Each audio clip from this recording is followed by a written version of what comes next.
Hi, my name is Mike, and my dog Roots is hanging out on place, and we got Miss Serena at the end of the leash. So what I'm doing with her right now is the video's in double time. It's in fast forward, and I'm working her in her daily routines. That's all the basic commands: sit, heel, down, down, stay, sit, stay, things like that. So you'll see me having her do 3 sits in a row, and the last one will be a sit stay, and I'll walk around her, and then I'll also do a down stay with her and walk around her for that as well. And the walking around is to make sure the dog understands that they have to stand still, they have to sit still while we are still able to move. We want to create that muscle memory for the dog of being able to sit still rather than constantly moving. So after her daily routine, I like to then practice a command with some duration. So here I'm getting my dog up and her up as well, and having them just lay down a few feet apart from each other, but they are in a down stay, so they are required to hold that down stay. Now, when we ask a dog to stay in a position, we don't have to say the word stay. We can actually just tell them down, and we teach the dogs to not move. Once we give a command, they are taught to hold that command until we give them another command or a release on that command.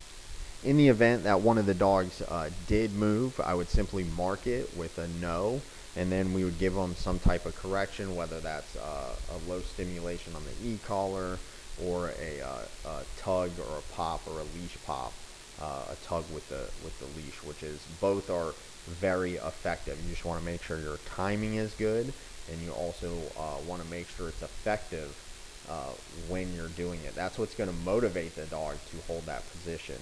But what's very important is that this is the start of getting this command outside. So getting a dog to lay down and be calm outside, which is which is the spot where a lot of people have trouble, because inside your home is a controlled environment. Outside your home is not a controlled environment. There's factors that you cannot control. The dog knows that, and it's very stimulating to them for that reason.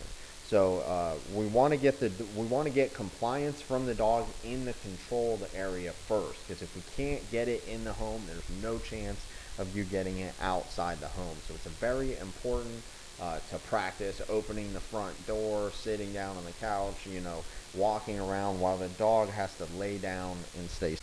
So here, just like we were talking about, I actually have the dog outside now doing the down stay. Again, it starts inside, and this video is in fast forward as well. It's in double time. So I have the dog in a down stay, and I'm just kind of doing the same thing that you just saw me doing inside, walking around.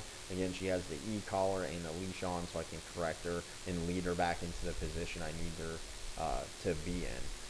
So I'm also going to be calling her to me at a certain time. So when she's held it long enough for me, and I'm okay with her breaking that, and I ask her to break it, right? So it's very important that as the leader, you must be the one making the decision. So we can't put the dog in the downstay and then let her move out of that downstay when she chooses. We have to reinforce, when I ask you to lay down, you must do that. And they're gonna break it, and it's okay for them to break that downstay, because that gives you the opportunity to teach them what you want. So the dog breaking commands is just kind of a part of working with dogs. They're going to test the boundaries, see what they can get away with, see if they're going to get punished every time or maybe only sometimes for not listening. So we want to be consistent with them and punish them every time they break a command. Alright, so we're back to real time, so it's not in fast forward, and I'm having her do a downstay. I have a 50-foot leash on her, and we're going to practice recalls. And so it's very important if the dog, to start to create that muscle memory. So if the dog doesn't come when I call her, I'm going to pull on the leash right away. At first, we just tell them to come and you start yanking the leash. So you're going to see me go ahead and tell her I have the leash in my hand. She doesn't move, which is good. I ask her to come, and right away I grab that leash and start reeling it in. And that's what's going to start motivating the dog to come towards us, is that she understands that when I say come, her body's got to start moving. And eventually that's going to become muscle memory, And that's what we want to train into the dog to get the dog to start listening to us, is muscle memory. It makes it much easier for the dog when the dog already understands what is expected from them. So my intention was to just leave her down there and just walk up with the leash, and I would just call her up towards the house. But just from her being around me and working with me, she's got good instincts to just follow me, which is obviously a good thing when we're working near the road and stuff like that. We want her to follow us up back to the house. So I just praise her for that because she did a good job. So I give her a lot of praise for following me back up. So we can kind of take advantage of that next time. You'll see me do that. So I just put her back in a down stay, and we start slowly grabbing the leash and dragging it down there. It's very difficult for a dog to stay in the down stay when they see the leash is being dragged like that, because they anticipate that leash getting pulled and she's going to want to start coming. So that's kind of a test for her. And here we go. I ask her to come, and I don't pull the leash this time. She stops and starts to sniff the grass. I mark her with no, and then I yank the leash, and she starts coming towards me. Now, the leash didn't even put any pressure on her.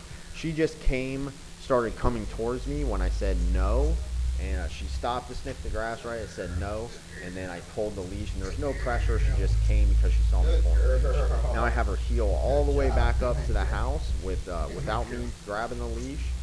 Just letting her drag the leash. She heels all the way back up to the house in perfect position, and that's what we want from her. You know, we work with them with the leash all the time, and the idea is hopefully that's going to imprint, and they're just gonna default to walking by your side, laying down, sitting, relaxing.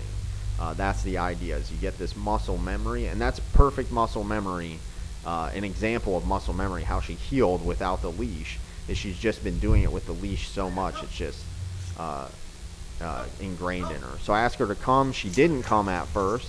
I said no. I stemmed her with the e-collar. She still didn't come, so then I grabbed the leash and I went ahead and yanked it towards me. And again, that leash doesn't even have to be pressure. Just yanking it, the motion of yanking it has her come with me. So here she heels all the way back up to the house. I have the very end of the 50-foot leash, but as you can see, she runs all the way back up to the house with me, which is great. We want her focused on the owner outside, or on the person at the end of the leash while we're outside. That's going to be very beneficial for her and make her life a lot easier if we can make it so that she's only worried about the person on the end of the leash and not other distractions outside. So here we have her in a down again. Again, we're dragging the leash. And again, she moves because I did not tell her. I say no. I get her with the e-collar. I'm telling her to down. She's not going down. She goes to a sit. So I walk all the way back up to her and use that leash to lead her. I'm not mad at her. I just grab the leash, matter of fact, put pressure on it, and lead her into that down position. And as I'm walking away, I'm reminding her, down, down. And I'm going to leave the audio in this video so you guys can kind of hear me giving her the commands. Hopefully you'll be able to hear some of them. So she held it that time. I asked her to come, and this time she comes all the way to me without me having to grab the leash or anything like that. And that's a perfect place to stop the training, is when we have success with the dog. We want her last memory to be success. So here she is again, following me up to the driveway. I believe I asked her to heel. And we're really happy she's doing that and looking good. And again, it's repetition is what's going to make the muscle memory.